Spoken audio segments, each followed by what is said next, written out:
شعبان کی 15ویں رات کی فضیلت قرآن و حدیث کی روشنی میں۔ ناظرین کرام، اسلامی سال کی ایک نہایت بابرکت اور عظیم رات شعبان کی 15ویں رات ہے، جسے عوام میں شب برات کہا جاتا ہے۔ یہ وہ رات ہے جس میں اللہ تعالیٰ اپنی بے شمار مخلوق پر خاص رحمت نازل فرماتا ہے، گناہوں کو معاف کرتا ہے اور بندوں کے معاملات طے فرماتا ہے۔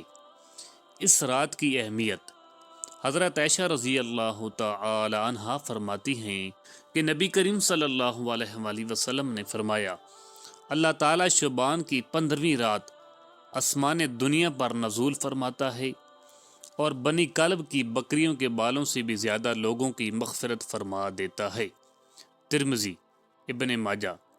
یہ حدیث اس رات کی عظمت اور رحمت کی وسعت کو واضح کرتی ہے۔ یہ رات بخشش، رحمت اور مغفرت کی رات ہے۔ کن لوگوں کی مغفرت نہیں ہوتی؟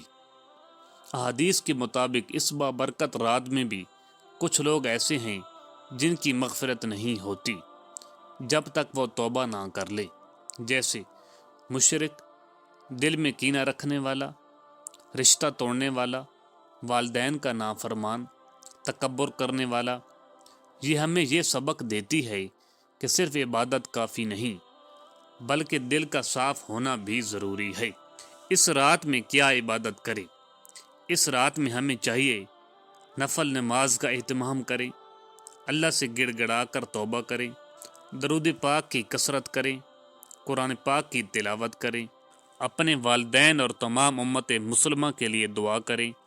نبی کریم صلی اللہ علیہ وآلہ وسلم اس مہینے میں عبادت کا خاص اہتمام فرمایا کرتے تھے۔ محترم ناظرین، شعبان کی 15ویں رات ہمیں یہ موقع دیتی ہے کہ ہم اپنی زندگیوں کو سنوار لیں، گناہوں سے توبہ کر لیں اور اللہ کی رحمت کے حقدار بن جائیں۔ آئیے اس مبارک رات کو غفلت میں نہ گزاریں، بلکہ عبادت، دعا اور توبہ کے ساتھ زندہ